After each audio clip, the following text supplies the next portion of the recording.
Hello. Welcome to another episode of All Elite with Keeks. Now, I'm going to tell y'all like this. This episode, we're not going to do the wars this week.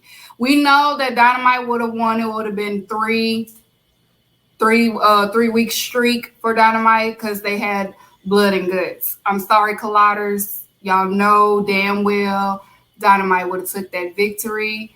Hey to the people in the chat. Hey, Jermaine. Hey, Sean. Regular folk, my favorites done hit the chat. Welcome.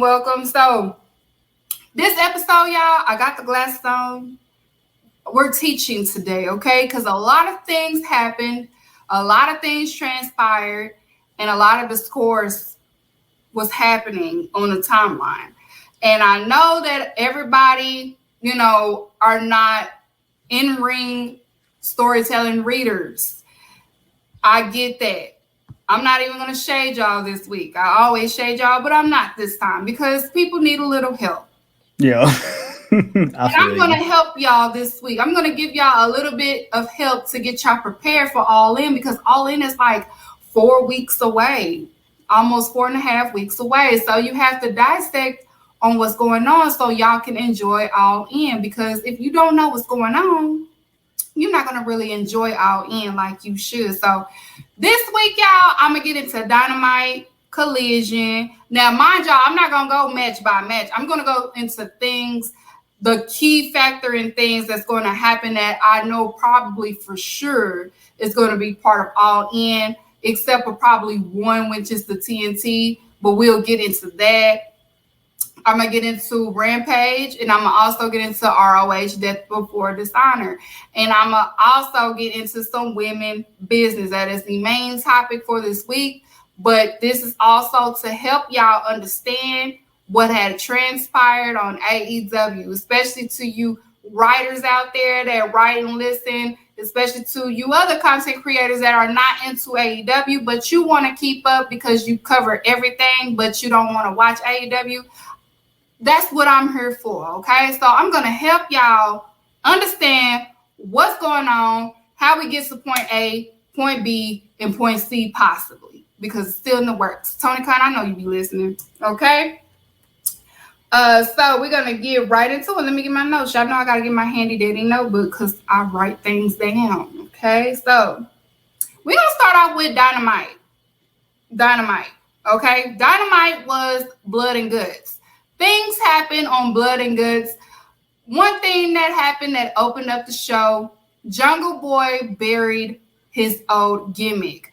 Y'all know Jungle Boy as the babyface with the song and all of that other stuff, dressing like Tarzan and things like that. He finally buried it because he is a heel. He is a new man, and it's a brand new day. Now, I understand people did not like it, did not accept it. Of course, I will get into him winning the title. He came out to Beethoven, okay? He came out to Beethoven, and it was with boos. That shit is going to work. You know why? That's Shakespeare. That is theater. Because you hear the boos while the Beethoven is playing in the back. That is brilliant. Okay, he gets on top of the ropes and, he has his arms out like he is Caesar, Julius Caesar, or you know what I'm saying, like King David and things like that. And you just hear boos with the Beethoven in the back. It works. Now, the only thing that I can say, I suggest probably, don't put your hair in a ponytail, keep it down. Keep it down with the leather jacket. So, yeah, keep it down.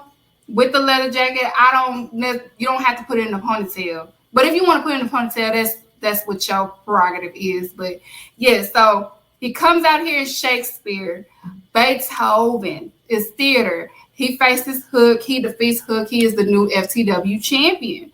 And I want to mind y'all that Jack Perry gave Hook his best match.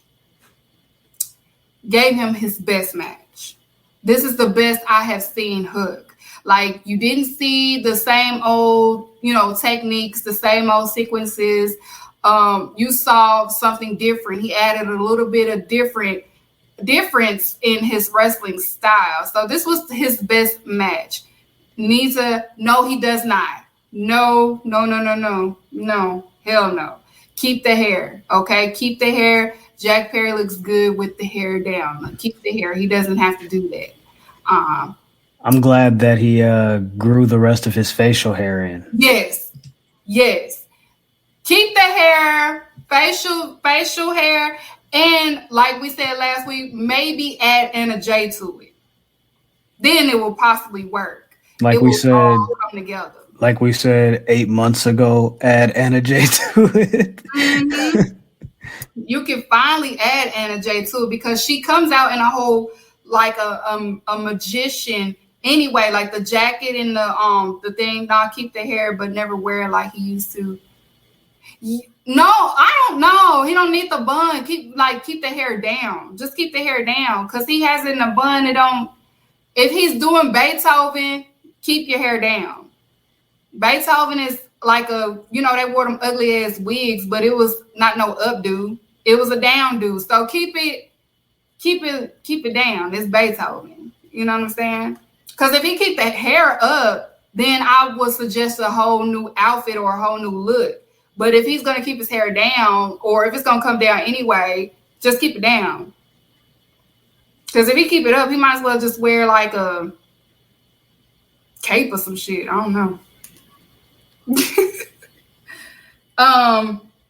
But yeah, moving on. So I believe in Jack Perry as a heel. We saw the heat that he got. He got a lot of heat.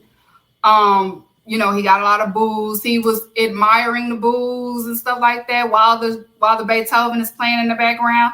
It works. It will come together. Just give it time. But he is going to be a great heel. He gave Hook his best match. I never doubt his in-ring. His in-ring is incredible. It looks like he got way better, and it looks like he is getting bigger as well, gaining more muscle. So keep it up, Jungle Man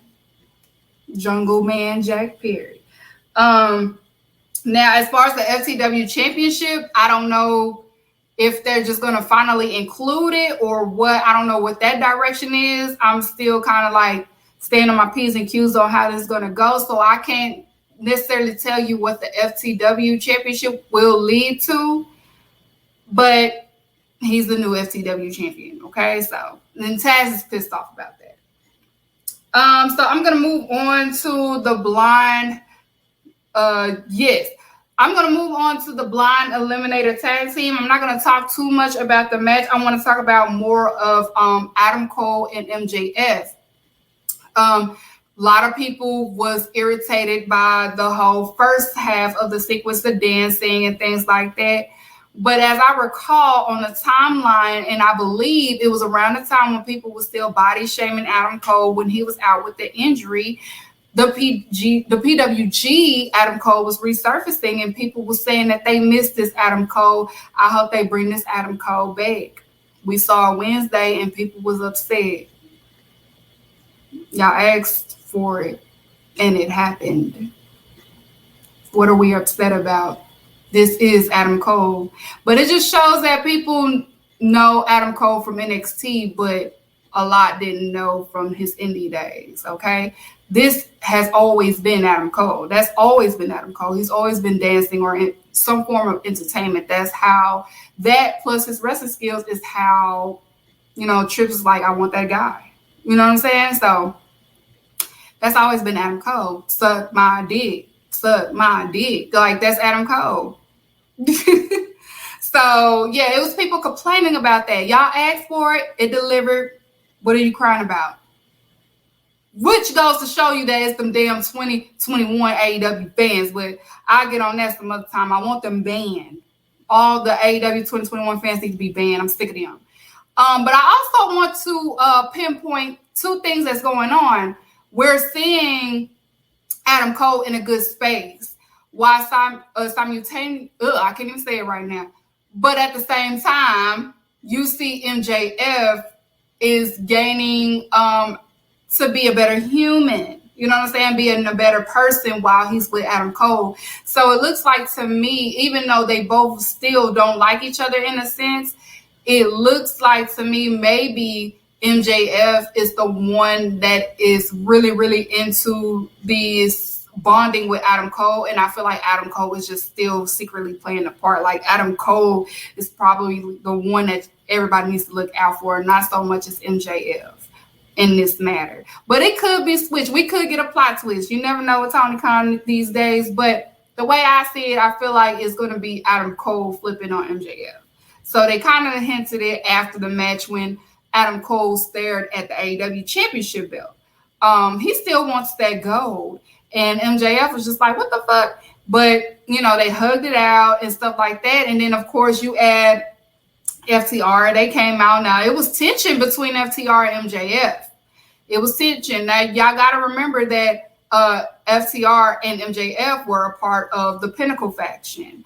The Pinnacle started in, believe, 2022. It was during that reign, the feud between them and Chris Jericho. So the FTR shit, you know, they're bothered by them having fun. But in the meantime, I'm going to get to the FTR when I get to Collision. I forgot to put it in my notes, but it makes me remember what I was going to say. But yeah, so we're still going to see that. We don't know if we're going to see MJF or versus Adam Cole at All In or All Out. Because it could go either way, honestly. It can lead to it either way, but I'm pretty sure they're probably going to book that for All In. But you never know. You never know, because I have something else to bring up as far as MJF, which we will get into a little bit later. Okay.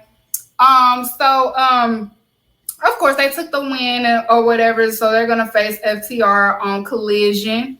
That should be a good match. Oh, okay, there you go.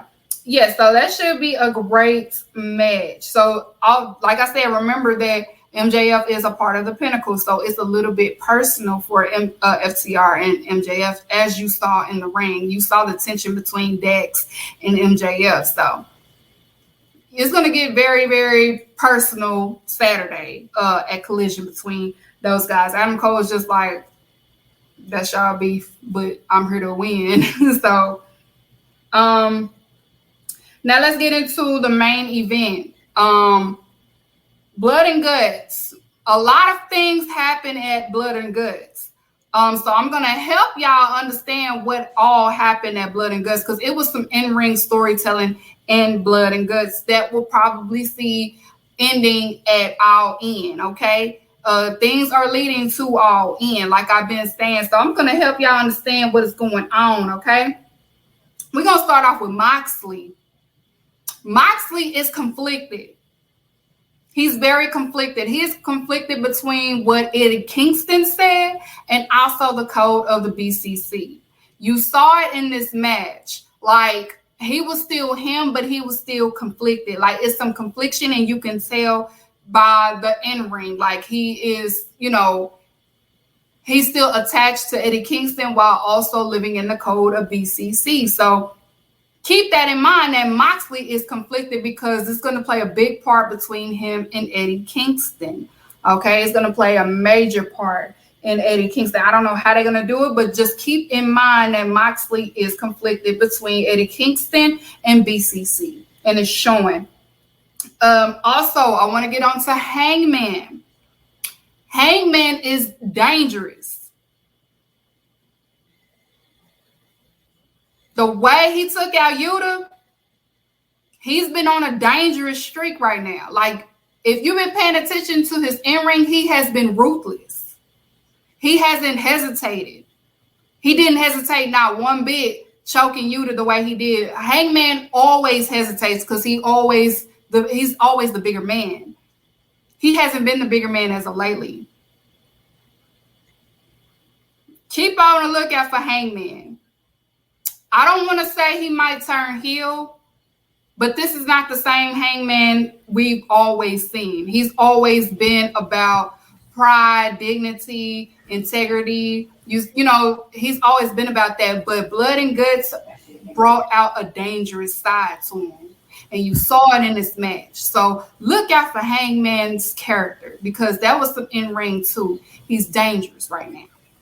You know, Keeks, you could say that the evolution of the Hangman Page character might be the most consistent through line of AEW since the beginning of the company. Yes. Yes. Like he was little bro. Guaranteed he wanted to be the first AEW champion right there out there at the press conference. Got interrupted by Pac, got sidetracked, went into the whole thing with, you know what I'm saying, like the tag team. Oh, we not even cool no more. Me and the Elite drinking. Put up lyrics. The whole thing is him. The put whole up thing is lyric Hangman. You right too. Put up her comment. Look at him. Boom. Look at him, y'all. Yeah, right. Look at him. Look who he looking at.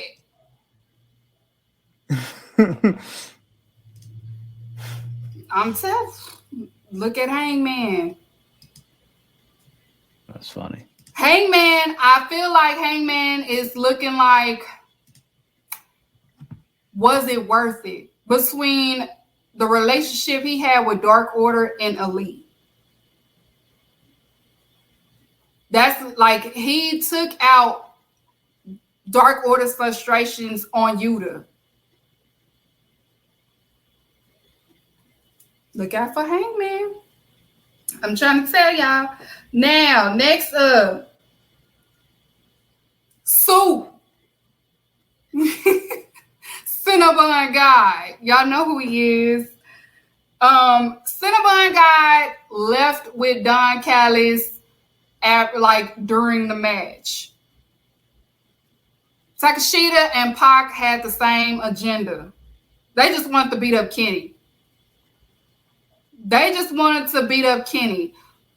But Don saw, he read the room and just like, get out, because this is not really our fight. This is BCC's fight. Just beat up Kenny a little bit. Pac did the same thing. He just wanted Kenny. I don't give a fuck about this clique. I just want Kenny. Both of them want Kenny. That's all that was. So if y'all was getting mad, I'm just like, y'all gotta remember, them ain't his boys. His boys is Lucha Brothers. That triangle's his boys. Them his real boys. Which we'll get into that. Yeah. We'll get into it later. But yeah, them his boys. He looked around like, y'all ain't even my niggas.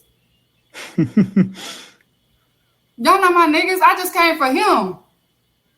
That's for sure what it was. Yeah, we had all their partners, and they had a bunch of B Squad dudes.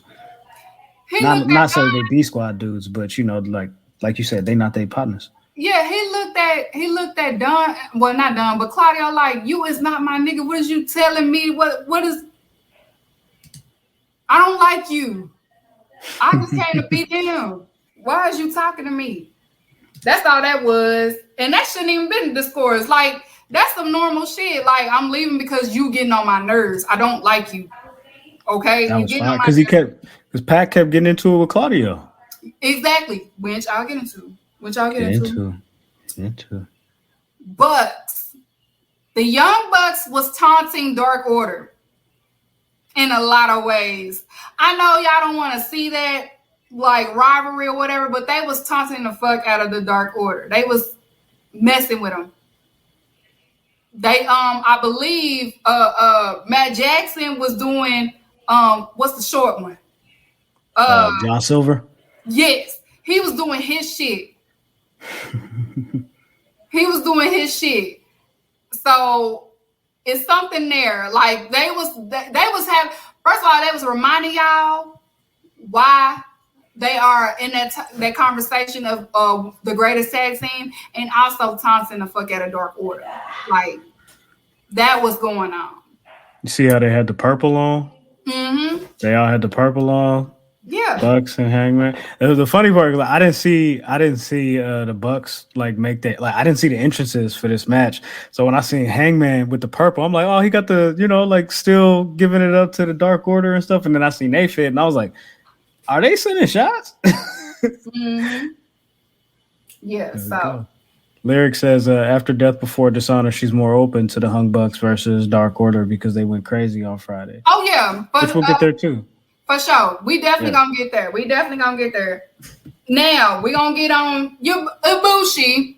Happy to see him. Glad that he's okay. Glad that he's safe. Glad he's happy. In a happier state, you can tell he falling back on tax and shit. You know what I'm saying? He was just happy to be here. He go, get off my man. I know that's right. That's all he was about, punching niggas. I saw y'all beating up on my man, but I'm here now, so I'm gonna beat y'all ass for putting your hands on him. Shout out to Abushi. He was just knocking niggas out. I like that. And y'all gotta understand, I know people was expecting more. I'm like, y'all, he ain't wrestled in he was out 2 years? Almost 2 years, a year and a half, 2 years. He had a lot of shit going on. So, he was a little rusty, but he gonna get there. He gonna get there. Be patient, y'all. Have some consideration. Jesus. That's all we ask.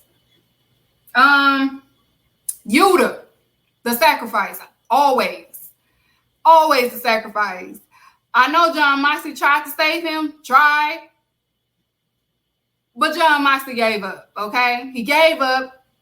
So of course, Yuta is always Yuta. Like I've been saying for weeks, it is always fucking Yuta. Always Yuta. He gonna wake up one day. And it's getting there. Last but not least, though, this is who I really want to talk about because nobody has been paying attention. I finally started paying attention to what Eddie Kingston said. And Eddie Kingston said this shit for a reason. Claudio is the real fucking villain, okay? It's Claudio. Claudio is playing mind games in sneaky ass ways, okay? Claudio is like a fucking Gemini, okay? It's Claudio. Claudio instigated with Pac. If you rewind the time when Yuta was kind of getting fed up with Bryan Danielson, who put that shit in his ear? And who was right there when he did it?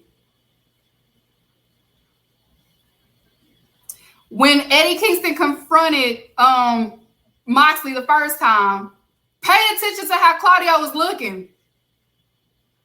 He had a smirk. It's Claudio. Claudio could have saved Yuta.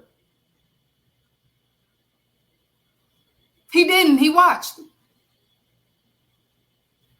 Keep your eyes on Claudio. It's fucking Claudio. Claudio is the villain. Eddie Kingston may be right about Claudio. He's a sneaky bastard, as Eddie Kingston called him. He's sneaky, okay? Pay attention to Claudio. Claudio is sneaky. He's the real villain in all of this. It's some truth to what Eddie Kingston has been saying. So pay attention Wednesday in the match because it's fucking Claudio, okay? Claudio is the real villain here. Pac can't get into it with him for no reason.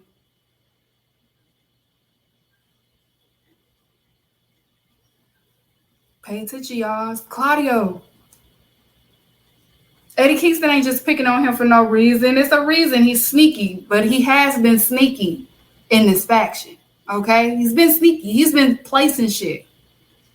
He watched Yuta get crucified. He wasn't handcuffed.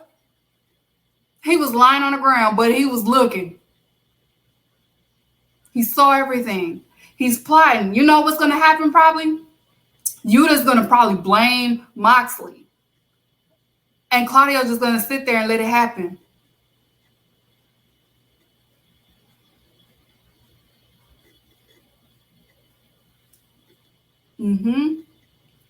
So, yes, I wanted to dissect those for y'all if y'all missed it. If y'all got to go back and watch. But that's what I picked up from the in-ring shit. And y'all know I love in-ring storytelling. So that's the things that I picked up from Blood and Guts, okay? Those are the main things. So now we're going to get on Collision. We're going to get on Collision on some things that happen on Collision that maybe need to be dissected a little bit. So on Collision, of course, Ricky Starks was in his bag. This is the Ricky Starks we wanted. What we've been looking for. This is what he needed. He came out pyro, more pyro, split the budget on pyro, more pyro. Tony probably paid so many bands for the pyro, just pyro everywhere. He deserved it. I got I don't know. I got a OCD, ADHD. Anyways, I don't know, but I'm a weird nigga. So I saw the pyro. I counted 49 seconds. 49 seconds is just straight pyro. For what? Pyro. Because we can. For it. Can I have a lot of pyro? And, you know, Tony Khan was like, you know what? Yeah, go ahead. But it's just like his OG Cody, which is kind of, I'm like, ugh, Jesus, God, please get off this too. But yeah, so pyro. Now, I want to, this rivalry right here it works. We saw a little glimpse of old CM Punk. You know, CM Punk cannot be a babyface for long. He's like an anti-hero. And Ricky Starks kind of said some shit that triggered him. And CM Punk sounded a little heelish. And I thought he was going to take it there. I thought he was going to say what I thought he was going to say, but he probably saving it.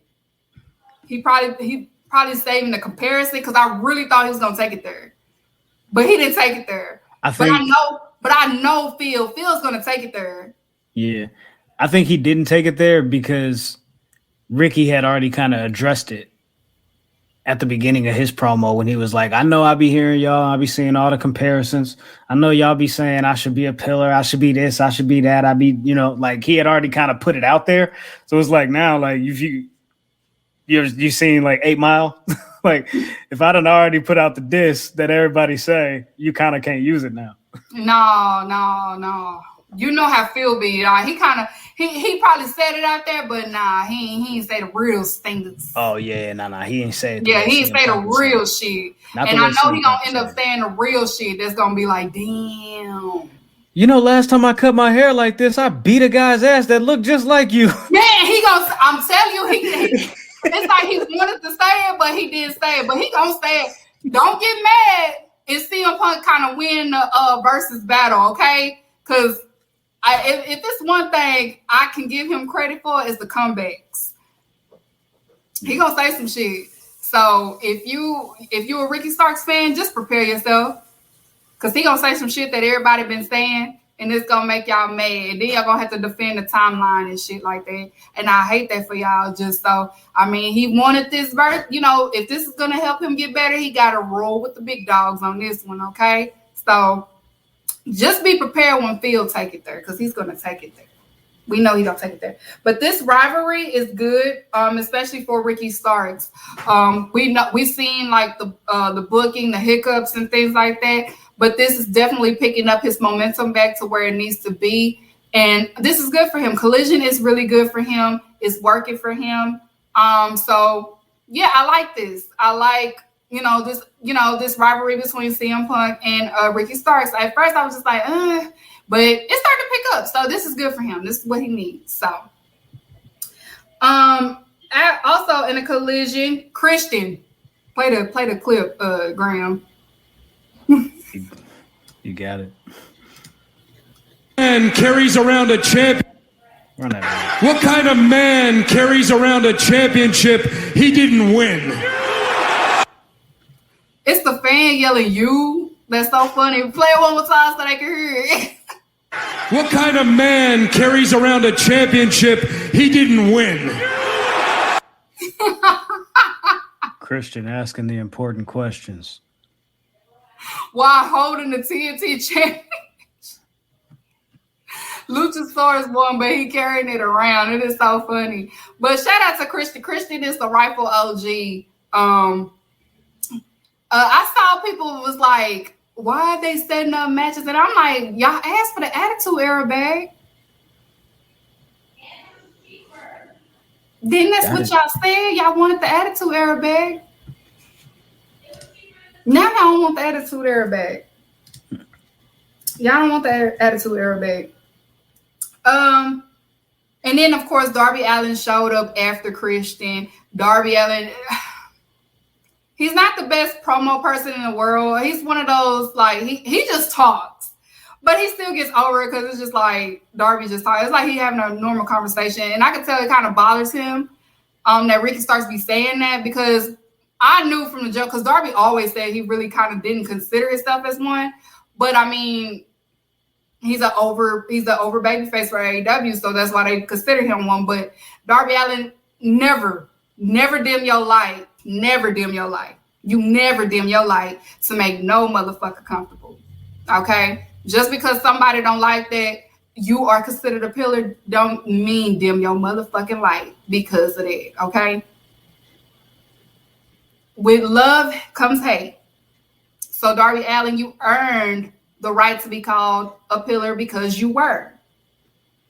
You were one of the fastest, youngest baby faces in AEW, young stars at that. So this is a lesson to anybody in the chat, y'all. Never dim your light to make another motherfucker feel comfortable. Because that's what they want. Okay? Never do that shit. Darby, don't do it. Don't do that no more. Ricky will be all right. Don't do that no more. So then that happened. So also I want to get on to Bullet Club Gold. Okay. I want to get on to Bullet Club Gold. This is probably the best, one of the best versions of Bullet Club that we've seen in a while. Okay. Shout out to Action Andrade and also Darius Martin. They look really well as a pair. I wouldn't mind when Dante come back, they be a trio because it works. But I want to get on Jay White. Jay White and Juice Robinson, they have done an amazing job since they've been on Collision. Collision works for them. They're really good. Jay White, you know, he looks happy. He looks comfortable. He's in an environment that works for him. I'm sorry that you had to be an Impact while you was in New Japan. We apologize for that.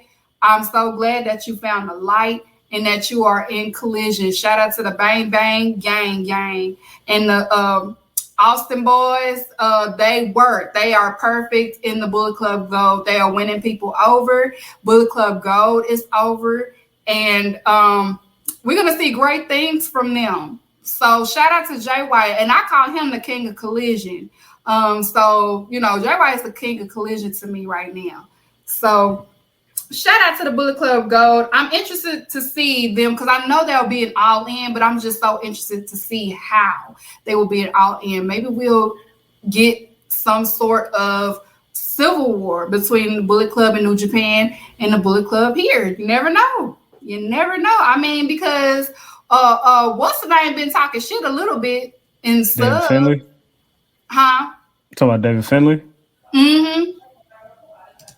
David Finley been talking a little shit a little bit, so I don't know. Maybe that's what's going to happen. We never know about it. We got 4 weeks, so hey, probably not though because of G1 tournament. But All In, we're interested to see how they'll be part of All In because I know Jay White will be in there somehow. He has to be. It makes sense. Also, moving on now, House of Black. House of Black. I don't know.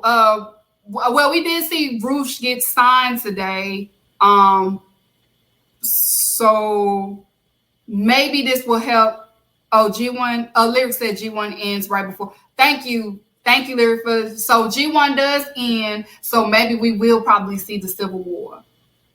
Thank you. Make sure y'all follow her because I've been keeping up with the G1 because of her. Like I don't be having time to look at it. So she live tweets it. So make sure y'all follow her because she live tweets it. And she also has a show based on Stardom and Joshi wrestling. Black women doing Joshi wrestling again. Shout out to Women's Wrestle Talk. So yes, make sure y'all tune into that. But I want to say, House of Black, it's time to turn it up, okay? We don't want y'all to lose momentum. We want y'all to turn it up, okay? It's time to turn up now. It's unfortunate for Buddy Matthews because of the shit between Rhea and Dom. That shit it can be distracting. It's wrestling fans. We you know what I'm saying, they childish. You know how it is, so. Unfortunately, that's with the game. So just don't let it distract you. And, just go out there and do what you do best. You kicking the shit or punching the shit out of Max Caster because we know Max Caster was about to say it. But you punch the shit out of him that was funny. That was funny as fuck. Okay. But yeah, House of Black, turn it up a little bit. Just turn it up a notch. Like, it's time to turn up. If y'all gonna be on Collision, because y'all didn't want to get lost in the shuffle at Dynamite, it's time to turn it up, okay? So, also, let's get into Billy Gunn. Billy Gunn has officially retired from wrestling. Nobody kind of really saw it coming except the people, his loved ones, of course, his sons and stuff like that. I know they're going to use this for something too, but he has called it quits. Billy Gunn has been in wrestling for 30 years.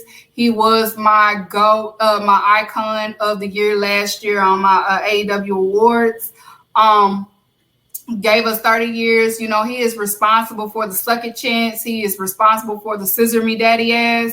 So he is very essential to this business. Without, he's a butterfly effect, because without him, who the fuck will be saying suck it? Nobody. You know what I'm saying? So he's responsible for that. He's a Hall of Famer, and he helps with the I heard they put him back helping with the women's division. Good thing.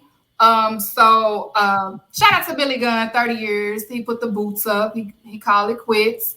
He still looks good, still looks amazing. Some people know when to call it quits, and some people are still holding on to it. I guess he didn't want to do a retirement run like Dustin Rose. I guess that's what he's doing. But he's throwing in the towel. So thank you for the 30 years that you contribute to wrestling. We know when people say they retire, we know it's like rappers, y'all retire, but maybe he's retired for real. Like, I'm sick of this shit. I'm too old for this shit. And I can't do it no more. So, cause I know when my go call it quits, check on me. Cause I'm gonna be on the floor. I'm not ready for it. He kind of been talking about it on his podcast, and I'm like, I cut it off every time. I'm like, don't, please don't. Not right now. I don't want to hear this shit. So, we have to accept, appreciate our legends, because they, one by one, they retiring. Like, we're seeing them age. Like, we're to the point John Cena is aging. Brock Lesnar is aging. Like, these people are aging. Like, we're growing up. We're adults. They are getting older and shit like that. They aging out here. So appreciate them. You know what I'm saying? Because they getting old. They can't do this no more. Like, they can't keep doing this. You see the side by side with Batista and Moneybag Yo? They said them niggas look alike now. Oh, and I can see it. All right, I'm done. Damn. So they trying to say Batista look like the Michael Myers mask now, because they were saying Moneybag look like him I guess because it's her, but now he blew it out. Yeah. So again, shout out to Billy Gunn. You deserve your roses, your praise. After that, of course, so we'll get into the main event. Christian Cage. Now, you could tell Ricky Starks probably practiced with Christian Cage. You saw it. I could tell that he did. This was his speed was different. The moves was crisp, was clean, and he did one Christian move because Jungle Boy did the same move on Wednesday. Like, you could tell he is working with Christian. Christian Cage is a great OG. It's perfect. Even if you're not in a faction with Christian Cage, but working with Christian Cage as far as in ring, like if you're working with him, it's great. Get away from Cody. Christian Cage is your rightful OG. I thank you. Thank you, Christian. If you're working with Christian, this works, okay? You can say, like, I saw a whole difference in Ricky Starks in-ring wise. This was different. I like this. Thank you, Christian Cage. Christian Cage is the rightful OG. He was taking all the bumps. You saw Christian taking all the fucking bumps. The placement, he still got it. It's a little slower, but it's with age. It happens, but he moves better than that other one. We ain't gonna say his name. But he was taking all the bumps and doing his heelish shit. So shout out to Christian Cage, the rightful OG. CM Punk even did really good in this match. CM Punk, at first it was starting off a little bit slow, but he started to gain momentum. So he's starting to get better as well, getting a little bit more athletic. I'm not going to say it's the old him because it's his age. And of course he was injured and he still wrestles a little bit with a little hesitation because he doesn't want to injure himself again. But as he gets comfortable, you can kind of see that the old CM Punk a little bit is reoccurring in ring wise. So this was better. Like it's getting better each week. Last week it was slow. This week it picked up. So tag teams, keep him in the tag team. That's probably what he's doing. Is staying like in the tag team for a little bit to pick up his in ring, get his wind up and all that. Yeah, getting his wind back. So keep doing that until like he know what he's doing. He's smart. He's a smart man. Because this is the same thing that we that's kind of happening with CM Punk that we was talking about with Adam Cole. Like when he first came back, like they was kind of doing the tag matches, kind of putting him in different because that match that he had with Chris Jericho just wasn't right, and so them putting him in this tag team with MJF for this blind eliminator tournament has kind of gotten him back on track. So the same kind of idea with CM Punk, I can kind of see that because that the match that he had at Forbidden Door was cool, but it was just like you not really doing nothing. Yeah, he was definitely scared. You could tell he was like I said on the last one when he did the review, he was wrestling like, I trust you, I just don't trust myself. Like I'm scared, I don't want to injure myself. Like he was in his head. And let me ask you this, because last week when we was talking about the Ricky Starks and the CM Punk, the singles match, you were saying that you thought that if Ricky Starks is kind of taking a little bit out of the page of the CM Punk book, then that's a little bit better than the Cody book, right? This week we get an extra layer with Christian Cage and Ricky Starks kind of forming a friendship or some type of alliance or whatever, even if it was just for this moment. But do you think that Ricky would do better following the guidance of CM Punk here or the guidance of Christian here, or maybe like a combination of both? It's a combination of both. CM Punk he's going to bring the best out of Ricky Starks as far as like character-wise. Character-wise, and Christian is bringing out the in-ring wise, like because I'm pretty sure they see Ricky Starks' frustration and they're just like, if you do this and this and this, we will get you there. We want you there because Ricky Starks is the future of the company. People. Him or possibly Swerve can be the first Black AEW world champion. And I'm leaning more towards it may be Ricky Starks because it will make sense to have him because he was there before Swerve. But that's probably why they want Ricky Starks to be where he needs to be. You know what I'm saying? Like, he's going to get there. So being paired up with these two, it makes sense and it works. Because I ain't going to say be with CM Punk as far as the in-ring because CM Punk is trying to get his own damn win back. Right. But when him paired up with Christian, it works. It really, really works. So, and not for nothing, Christian and his character work ain't nothing to, to be tripping on, like, because he can do that shit too. Like, you really don't need CM Punk. Like, you can just kick it with Christian, but it adds a little bit of an extra edge and a little bit extra sparkle to whatever they're trying to build with Ricky. I'm with it.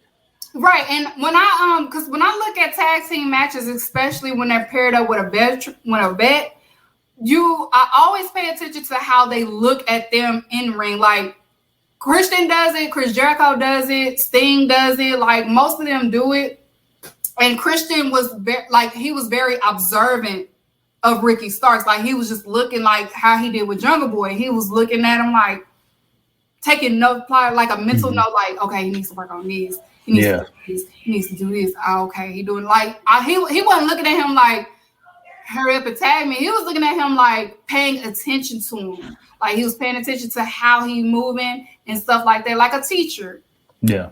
Because Chris Jericho does it too when he was paired up with Sammy or when he was paired up with Daniel Garcia. He always does that. Like he pays attention to him to see what's going on, to see what they need to work on and things like that.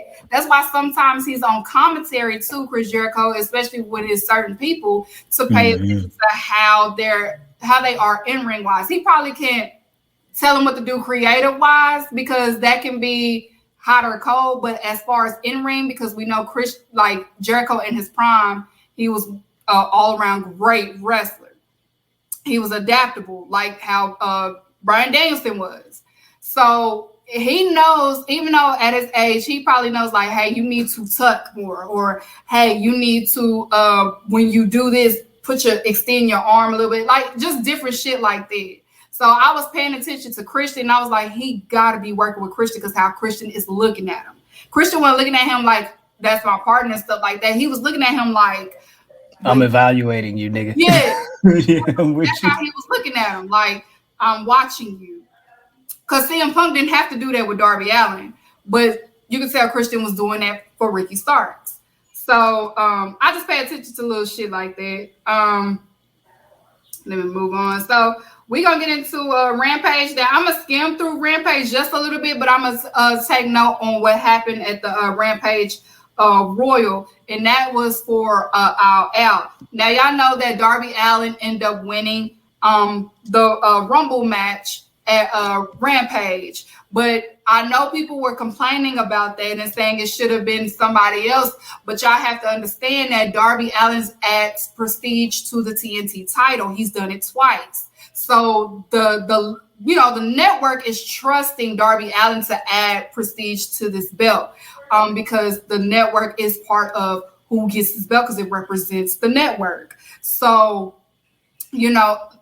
I know y'all wanted probably Swerve to win, and I know that Swerve will eventually get his time, but for right now, it's about putting the prestige back to the TNT Championship because we know the booking of the TNT Championship has been cursed, but it wasn't when Darby won it against Samoa Joe. When he won it with Samoa Joe, he added the prestige back, and then he lost it, and then it's just back like, y'all don't know what y'all doing.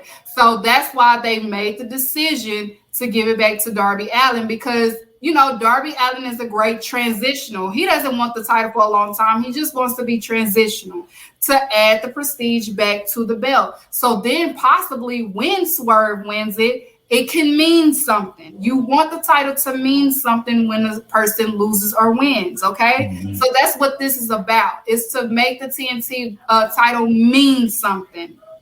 Because even if Darby doesn't win, like he doesn't even have to win, like, but they just need the players in the title picture to make it more important. Exactly. Make it feel like it's appointment television, to make it feel like this title is, like you said, bringing that prestige back to it. Like that's what this is all about. I don't think this is about whether Darby wins the title or not. Like him being a 3-4 time TNT champion, I don't think that's what they're trying to do here. Like whether he wins the match or becomes the champion or not, that I don't think that's the overall picture of what they're trying to do.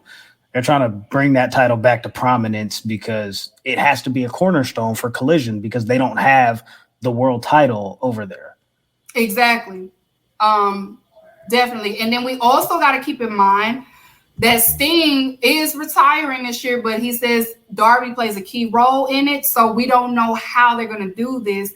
It may have something to do with the title. So we don't know how they're going to do this. Maybe that plays a part into Sting calling it quits because he said this is his last year. Well, he keeps saying it's not now, but I feel like it is, okay? Maybe the Wire probably like, you know what? I'm sick of this because you're scaring me. You're scaring me. You're scaring the grandkids. It's time for you to call it quits, okay? You're scaring everybody. So we just got to keep that in mind. So it's I know y'all wanted somebody else to win, but y'all be staying there. And then when the TNT nobody, it is how it is, what it is right now, then the complaints come. So let Darby add the importance to it again. Let him work. Let the chef cook. Let the steak cook, and it will get there, okay? Y'all will get what y'all want in the end. We just have to add the importance back to it, okay? So be patient. God damn. Okay, so I'm not going to get all into the rest of Rampage. The rest of Rampage, it was okay? Except the women's business, which I will get into. So now I'm going to get into ROH, Death Before Dishonor. I'm not going to get into the entire card. I'm just going to get into the things that play into what's leading into Dynamite, what's leading into Collision, and what's possibly leading into All In at what that happened at ROH. We know at ROH it was Gravity versus Commander. Gravity ended up taking the first win. That, you know, it's a lot of people first time seeing Gravity. Gravity is a great wrestler. He's been out there, Lucha Libre, things like that. That's his mask. His shit is so cool. It's like an astronaut type shit. Because his name is Gravity. Makes sense. Like space. So Gravity takes the win. And they end up booking Pac versus Gravity, okay? Now, if you don't know the backstory with Pac versus Gravity, Gravity is the man that forgot about Pac. As Pac used to always say, the man that Gravity forgot. And we're going to get more into it because it was some things that continue on in ROH between these two. So that's the backstory between Pac and Gravity. It's going to be good, okay? And I have a feeling that Tony is signing Gravity for some reason. So adding on to the AE Lucha roster, AE Lucha. So shout out to Gravity. Also, Samoa Joe, he still retains the ROH TV championship. Stokely is a part of him. Stokely helped him win. Shout out to Dalton Castle. I really like him. Great wrestler. He held his own, but unfortunately he took a loss. I really thought that Samoa Joe was going to drop the title, but then we are part of the writer's block and things like that, so they got to get their coins. So he retains the ROH TV championship. So TVT. I said, I don't know where I got TVT. TVT. I have from the window to the wall, put a hook in your back and shake it. I'm just playing. I don't know where they came from. Okay, so moving on. ROH Tag Team Championship. It was Lucha Brothers versus Aussie Open versus Best Friends versus The Kingdom. Great tag match. Aussie Open ends up winning the ROH tag team titles. I knew it was going to be out of them or Best Friends, but they made the right call with Aussie Open. Aussie Open, they did an interview where they admit that New Japan kind of lost them in the shuffle, and they was just ready for a new start, a new beginning. So grateful win. Aussie, oi, oi, oi. So shout out to them.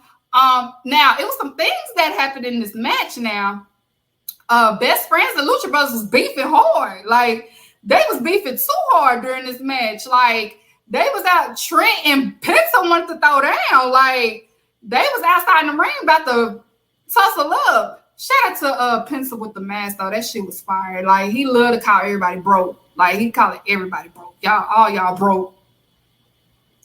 Pence be like, y'all broke as hell. Y'all broke as fuck. Okay. But yeah, it was some beef going on. They was about to fight. Trent and Pence was about to fight. It was some beef going on. And it looks like Lucha Brothers might be turning a little bit of heel too. Because they was on some heel shit when it came to the Best Friends. Like, bitch, we don't like y'all, okay? Get away from me, ho. That's the vibe I was getting from Lucha Brothers. So it was some shit going down between Lucha Brothers and Best Friends. And, Trent will get aggressive if it needs be, okay? So then also, I want to talk about Dark Order. Dark Order was on some killer shit. They was on some dangerous shit on this match. I didn't even put down the opponents that they had. I can't even off the top of my head right now. But they was on some gangster shit. Like, they crucified the man. It was the righteous. Yes, the righteous. The righteous. Look at them. Look what they doing. This is the shit Brody Lee always wanted from y'all. Right here. This is what he wanted. I know he proud. God rest his soul. I know Brody Lee proud because that's what he wanted out of y'all. He wanted that. This is what that's why he used to slap y'all ass around, because that's what he needed. This is what he wanted from y'all right here. So the spirit of Brody Lee is in Dark Order right now. That's it. So they on some dangerous shit. They sending a message to Hangman. They hang him. They hang him. So they said that's gonna be you, Hangman. Also on ROH, we're gonna get into the match. It was also want to point out Daniel Garcia is the future too. Daniel Garcia did a great match between him and Shibata. He was entertaining doing that dance. I'm still trying to get used to it.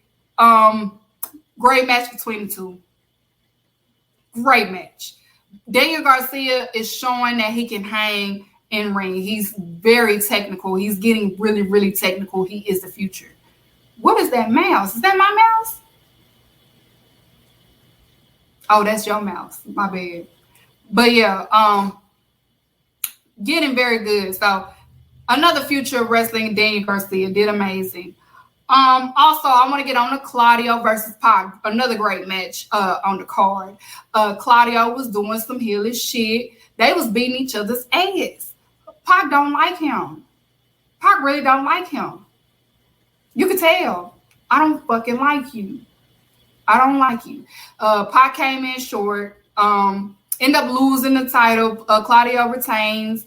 And then Yuta came out. Of course, Yuta helped. And then they end up beating up Pac. And then his boys, Lucha Brothers, came out. Pitts came out looking at Claudio like, what you want to do? Because I'll beat your ass too. I'll beat your ass too.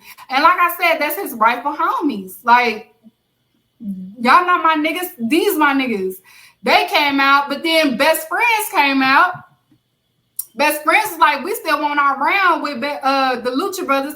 And then Orange Cassidy came out. Now, mind you, Orange Cassidy got the title from Pac. It's something about Pac that sets off Orange Cassidy. Like, Orange Cassidy really do not like this man. Like, he do not fuck with Pac at all. Like, right. Pac brings out a different side of Orange Cassidy. Like, Orange Cassidy didn't even come out on no goofy shit. Orange Cassidy came out on some, if you hit my niggas, I'm gonna hit your ass too. Because I don't even like you.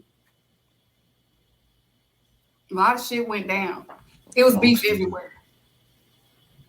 It was beef left to right. Just straight up beef. Now I'm going to get into women business time. Play the clip. This is what you need to do. You need to stay out of women business. Women business. Been the topic of conversation all last week. The topic of conversation, okay? So, we're going to get into some things with women business, okay? I'm going to prove some points, okay? I'm going to talk my shit, okay? And this is to protect and defend AEW women's division because I do not play about no motherfucking women business, okay? Especially to you musty dudes that been saying stuff. All right, so we're going to get into Dynamite, blood and guts. Britt Baker. Last week, I said I wanted to see improvement. Everybody did. Everybody was like, she got to get it together in ring. She's going to get lost in the shuffle as far as in ring wise. Okay. We saw better this week. She went against a local talent. Her name is Kayla Sparks. She showed improvement in this match. How she wrestled in this match, even though it was a squash match, and people mess up squash matches all the time, especially women. You know, sometimes it could go day or night. She showed that she can hang, and she's trying to get there. So we want to see more of this Britt Baker from here on out. Like I said last week, if you're going to be the face of the division, you got to come with it in ring, and she improved this time. The moves was cleaner, and she was quick. She was faster. It was crisp. It's getting there, okay? It was getting there. So, Britt Baker, if you're listening, great job on Dynamite. You did really, really good. We want to see more of this and more. We want to see this and more. This is only the beginning. Okay, we're not going to get comfortable. We're not going to get complacent. This is only the beginning. This is a great start, okay? Because you're showing that you don't want her even being booked for Wednesday is showing that she does care in ring wise. She does care. We can tell she does care. So she wants to get there. Get there. Okay, it's no excuses this time because you're the face. It's no excuses. So get there. If you want to keep doing squash matches to get better, go ahead and do that. Okay, do what you need to do. We got your bag. Okay, we got your back here at Women Business. I give my criticism, but it's all love, okay? Because I want to see better. That's all I'm about. Now, I want to get into Collision. Taya Valkyrie. Cole, okay? Taya Valkyrie is not playing. Taya Valkyrie has brought out the best in these girls since she got into AEW. Okay, she brought the best out in Sky Blue. Sky Blue, of course, she came up with the loss, but Taya Valkyrie looked amazing. She did amazing. Like, she is bringing out the beast. Like, she is bringing it out. Like, she like, come on. Like, Taya been in Mexico wrestling. She wrestled Fabi, okay? So she's tough, okay? She can hang with it. So she's bringing that out of the girls.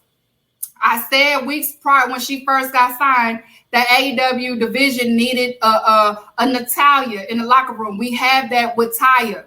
We have that with Taya Valkyrie. She's the auntie back there. So she's bringing out the best of the girls. She's doing a great job. So Taya, after the match, she called out Britt Baker. This is perfect. It's perfect. Taya is what Britt Baker needs.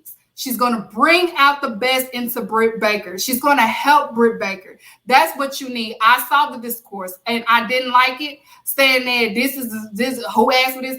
Y'all, if y'all are into women division, if you want better, this is what Britt Baker needs. If she's going to be the face of the AEW women's division, this is a great pair up. Taya brought the best match for Jade Cargill. She's going to bring the best out of Britt Baker and where Britt Baker needs to be. She is a pro wrestler. She is great at this. She is great at leading, and that's what she's been doing. She's a great coach. She's been in year like almost, I want to say almost 15, probably to 17 years in the game. Taya Valkyrie is what's needed, and she's doing an amazing job. So her calling out Britt Baker is good because this is what Britt Baker needs. And I feel like Taya is going to end up being part of the Outcasts because Outcast needs a muscle. They don't have a muscle. Taya Valkyrie can be that muscle in that faction. So I feel like this is what this is leading to. It's a new direction from the Jamie injury. They need a new direction. So I feel like Taya may be added on to the Outcast as the muscle, but also continuing being the veteran to bring out the best in these girls. So this is perfect for Britt Baker. So it's going to be I'm not going to say it's going to be the top tier match, but I feel like this will probably be a great Britt Baker match that we've seen in a while since Thunder Rosa. Okay, so. Keep that in mind. So shout out to Taya Valkyrie though, and shout out to Sky Blue because Sky Blue is definitely the future of the women's division at AEW. Also, I want to get into Rampage. Now, if you didn't watch Rampage because you was watching ROH, it's cool because I watched it and I rewatched it. And I want to talk about Chris Statlander because I saw the scores. It must be two Chris Statlanders y'all talking about because it can't be this one. It can't be. Now, if you're not, and y'all want to talk about storytelling, Chris Statlander is a workhorse, right? But if you pay attention to each match, each victory, her confidence is showing, and she's showing that she's becoming more than a woman, literally. Like, she's becoming a monster each match. Like, it's like on some feed me shit. Each win I'm eating. You know what I'm saying? I'm becoming a beast. I'm becoming something that I probably can't control because she's getting brutal, and she gave Marina Shafir her best match I've seen. I've never seen Marina kept up, and she did a great job against Chris Statlander. She brought out the best. She gave Marina her best match, and she was the main event, okay, of Rampage. And being that the women be having the main event at Rampages, it gets stale. But Chris Statlander manages to have the crowd into it still. I thought I heard somebody say that she losing momentum. Where? It must be two. Must be two. Y'all can't be talking about this one.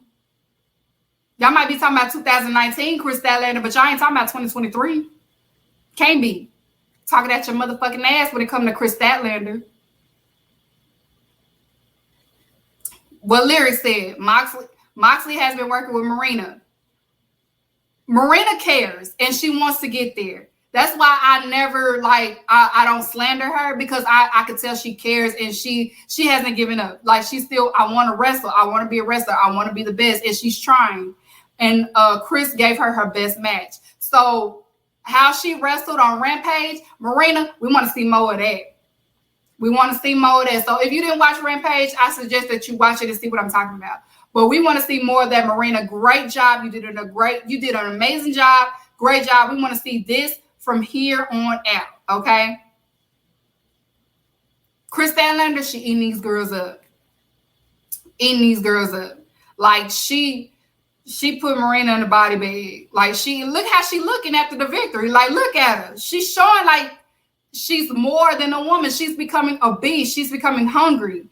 Her confidence is getting there. Like, it's looking like she's going to get to the point where she's becoming out of control, becoming a monster. That's what it's leading to be. And shout out to the tights. You know it's real when it moves in the tights. I ain't trying to be thirsty, but you know what I'm saying? Chris the Stallion, okay? Chris the motherfucking Stallion. So that's our TBS champion. And the reason why she was on TBS, because people was trying to say that it was on some racist shit because Jay was not on TNT as much as Chris has been. So they're like, you know what, Chris, can you do Rampage so they can shut the fuck up? So now Chris has been on Collision, Rampage, and Dynamite. What you got to say? Okay? Period. Okay. So moving on to ROH. History was made in ROH. We had 2 black women main event a pay-per-view. 2 women main event a pay-per-view. It was history in the making. It was Amber. I'm probably talking about Amber. Shit. Athena. I'm sorry. I didn't mean to call you a WWE name. Athena versus Willow Nightingale. Round 3 for the ROH. Well, not round 3 for the ROH, but it's been round 3 for them fighting. But round 3, and it was for the ROH Women's Championship. Now, I was surprised by the outcome because I thought maybe Athena was going to go back to the AEW main card, but she retains, and Willow took the L or whatever. But this was probably the best match, women's match of this year, in my opinion. Their dynamic, their chemistry. Yes. Amazing. Like, you can tell, like, and the tributes and the homages that they did in this match to all the women that were in ROH throughout the years and had matches throughout the years, it was beautiful. They paid homages to all the women that has been part of ROH. It was brutal. The crowd was into it. They main event. Tony did the right call, having them main event the match. The crowd was into it. It was no bathroom breaks. They did a great, great job. I suggest everybody to look at this match right here. And this match solidifies why Athena has been the best women's champion of 2023, okay? She should not be lower than the top 5, but she has been up there. She is, in my opinion, the best women's champion of 2023. That's just my opinion. It can be argumentative, but as of 2023, it is definitely Athena. I know people won't say that because it's ROH, but the facts are the facts, okay? On her press conference after the match, she did hint it, and she did say that she wants to add a sister to her belt. So I don't know if she's going to be coming for the TBS Championship, the AEW Women's Championship, or possibly the New Japan Women's Championship, because you know what I'm saying? People been watching Athena now. They've been wanting to wrestle Athena too. So Athena's like, she may want to be double champion. It could possibly happen. You never know how it's going to go. So, you know, she's saying that she wants to add a sister to her title. So maybe we can still see Athena in the main card. We'll see it play out. But the ladies over there at Stardom kind of been eyeing Athena now. They kind of been eyeing her. So, but ROH Women Business main event, it was beautiful. Beautiful thing to see. You know, Athena being for Dallas, you represent Dallas correctly. You know what I'm saying?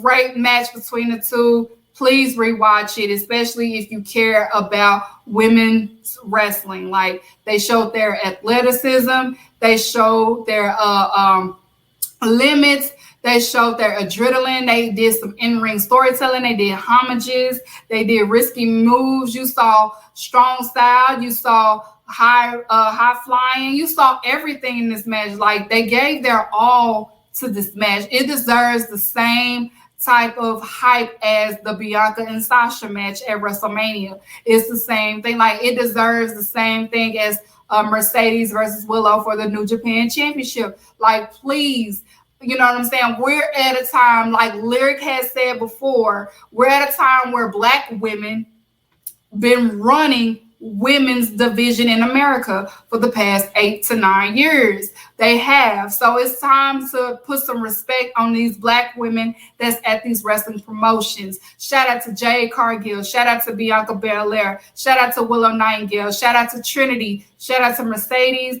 Shout out to Athena. Like, they have been doing the damn thing. And I want to say shout out to Nyla Rose as well, because she has been doing things behind the scenes as far as the women's division, and I don't want to leave her out because she was the first Black AEW Women's Champion. So I want to add her to that. Shout out to her. We cannot forget our trans Black women as well. So shout out to her because she deserves her flowers as well. But shout out to all the Black women that are part of wrestling. They, you know, Jackie and Jazz walked so y'all can run, and it's beautiful to see. Like, you know, I come from seeing Jackie, you know what I'm saying, she had to hold back and deal with the backstage politics, and Jazz as well, but we come a long way. It's still work to do. Now, I ain't gonna get comfortable with it because it's still work to do. We still have a long way to go, but shout out to the Black women that is holding these major promotions down, because they do deserve their flowers, because they're doing it and they're representing very, very well. I also want to cut a promo a little bit. Well, it's not a promo, but I want to say this, y'all, because the discourse that I see towards the AEW women's division is probably the most unfair shit I have ever seen. Y'all have to remember where AEW women's division came from. They came from 2019, where it's women that never been on TV before. It's women that used to be on TV and they was still, you know, they didn't know how to, they're trying to translate and things like that. It was a lot of things happening in the AEW women's division in 2019. And I want to say AEW 2023 roster has done a phenomenal job. We came a long way. It's still some work to do, but they have came a mighty long way. The progression has been there. Is, you know, more timing. Yes, it's only one women's card on the book, but like we keep saying, these networks are paying attention to demo charts. They're probably not paying attention to ratings, but they're paying attention to the demo charts. If y'all are not supporting them or watching them, it's going to always be one. In 2019, it was more than one, but because it was so low for them, they decided we're just going to do one until it progress. And it never did progress. It progressed just a little bit, but as far as hitting the demo chart, it's still too low. Y'all still at these AEW shows going to the bathroom when they wrestling. Like, y'all are, the math is not matching, okay? We cannot complain that we want to see more women on TV, and when they are on TV, y'all are not supporting them because it's not how you want it to be. Regardless if it's not how you want it to be, support them so where it can be to where you want it to be. You know what I'm saying? Rome wasn't built in a fucking day. Okay, it wasn't built in a day. Y'all can't keep saying we want storytelling, and the storytelling is happening, but you don't like how it's happening, and so because you don't like how it's happening, you shitting on them. The argument the other day, somebody, you know, they was saying like Rhea is this and this and this. Rhea is only this because of the controversy on the IWC. It has nothing to do with her wrestling. That says shit right there. She's over for not wrestling. She's over for looking pretty and the speculation between her and Dom. It has nothing to do with her wrestling. That says shit right there. the misogyny and all of that other shit. That says shit right there. It has nothing to do with her in-ring. It has a lot to do with controversy. It has a lot to do with her being attractive. So we still have a long way to go for the women's division in general, because there is no way you can sit up there and be like, Rhea is this and this and this, and you don't have no matches to back it up, because all y'all care about, oh, she's getting a demo. Why is she getting a demo? Because people care about her and Dom. They want them to have an affair. That shit is Judgment Day is over. Oh. The group is over. Okay. But my point still stands. Y'all want her and Dom to have this affair with y'all weird asses. So, of course, y'all going to tune in, because people tune in to see the affair between her and Dom. Mm-hmm. It has nothing to do with in-ring. And then how can you sit up there and be like, see, because look at the matches. Okay, so if you can look at a WWE women's division match and the story don't make fucking sense, what's stopping you from watching the AEW women's division match? If the story don't make sense, what's the difference? What is the fucking difference? There is no difference. So when I see shit like the promoter has to make you want to care about women,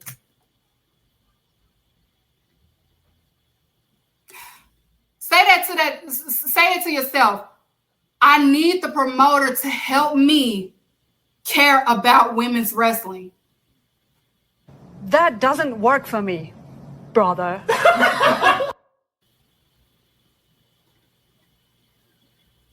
The shit like the shit how men view women, it is still there. It still lingers there.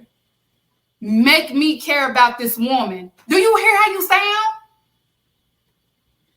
You should care about if you are an AEW fan and you want to see AEW prosper, it should be no reason why you don't want to just sit there and watch. If you're able to see the progress of Orange Cassidy and let Orange Cassidy or Darby Allin or any one of these people that didn't have a legitimate storyline, and you're able to sit there and watch them progress, why can't you do the same for the women? That shit is unfair. And y'all do that to AEW women's division. Y'all don't do that to anybody else. Y'all do that to them. All of a sudden, people care about Chelsea Green. But you don't care about Chris Statlander? All of a sudden, people care about fucking what's the child name? Oh shit, that ain't even coming to me. See, you got me mad. I'm mad because I can't even think of the name. Now I'm mad because I can't even think of the name. Oh, hold on, baby. Now I'm mad. I can't even cuss my daughter right there. I can't even cuss. I can't even say what I want to say. But if you care about women's wrestling, the shit that you want shouldn't get that don't matter. What matters is support them and watch them grow. I have watched them progress from 2019. Is it a lot that could happen? Yes. Is it a lot of things that can adjust? Of course. I'm not saying that it's perfect, but it's progress.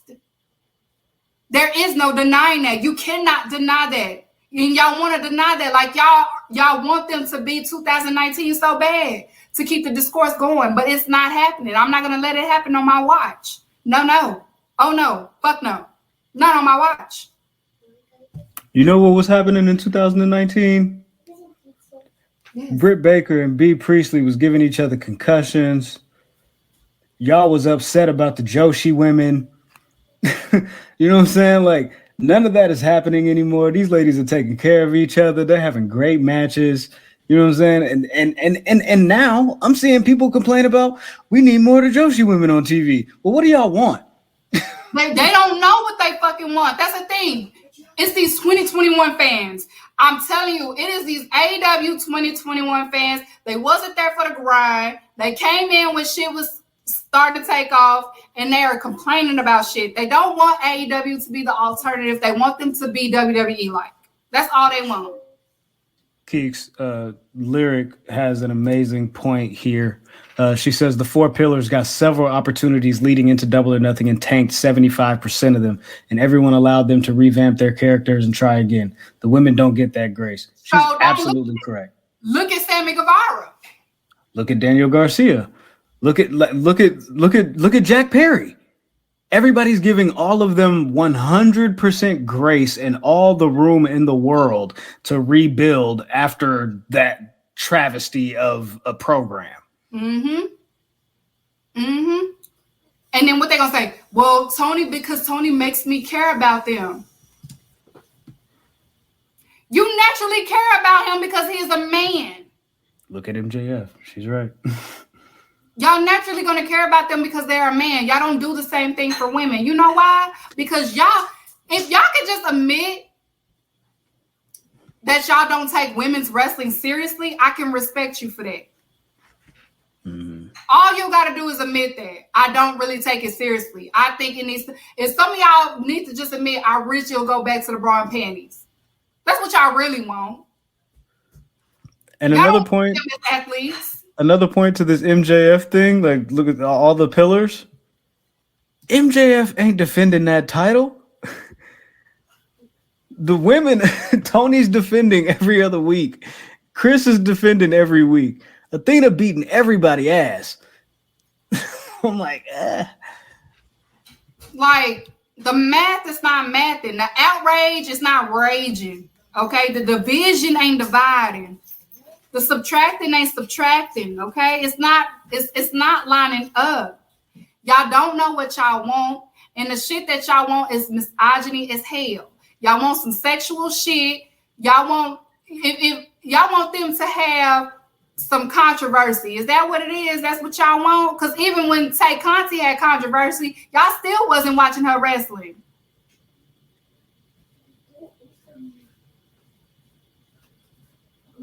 The expectations that y'all have over the AEW women division does not line up for the shit that y'all let everybody else do.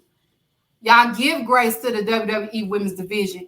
Y'all give grace to Impact women's division and sit up there and lie and be like, they are the greatest, knowing damn well y'all don't watch. Y'all give grace to even fucking NXT women division. But when it comes to AEW, for some reason, they have to meet your motherfucking expectations while everybody else get the coast.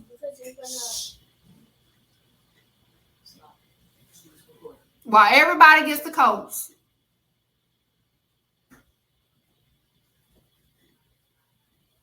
And a whole tag team.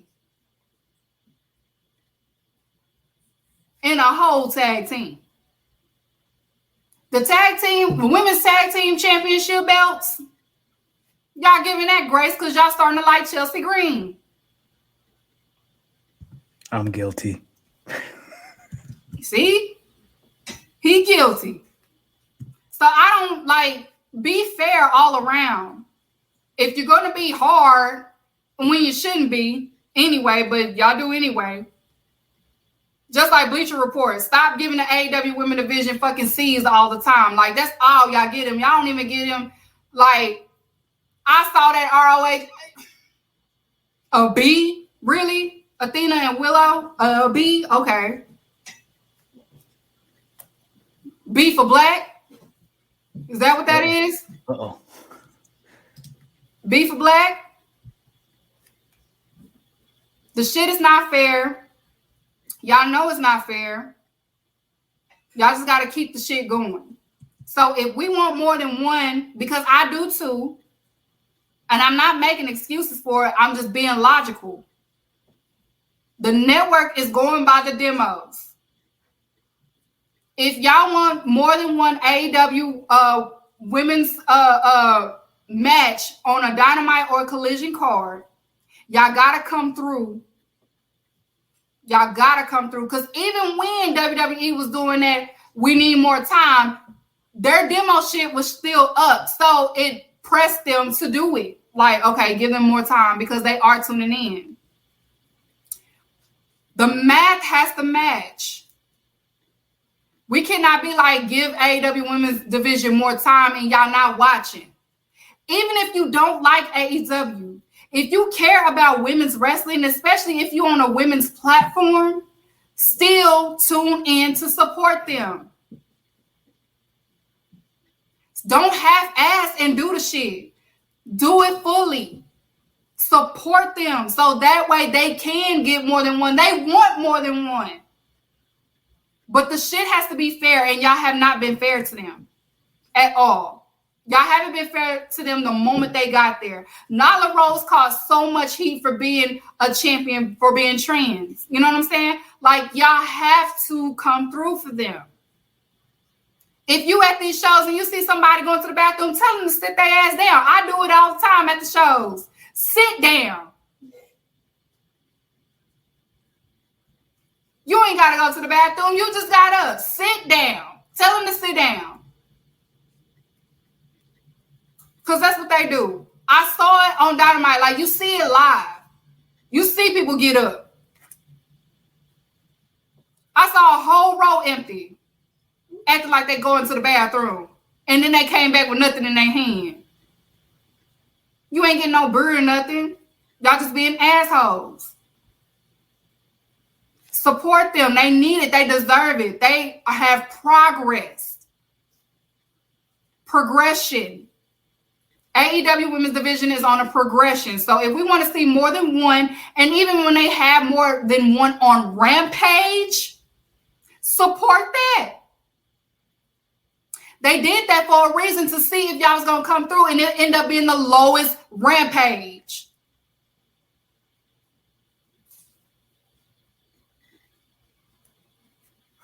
Too hot. Whew. So come through and support them. I don't want to have to fuss at y'all. I'm past my time limit fussing. That's what I had to say the other day. If you want to ask me my point of view, this is my point of view. I'm not going to nobody's shows or nothing to say my point of view. I'm saying it on my shit so you can hear me. I don't want no type of interruptions because I'm going to say what I got to say. The math does not math, and y'all are unfair, and y'all can kiss my ass on it, okay? So pull through, pull up, support them regardless. Now, hit my getaway. You've mentioned a couple names recently. Who were they? Listen, man, they call me the problem, but you could call me the can man, because anybody can get it. Africans, Americans, Dominicans, Mexicans, anybody can get it.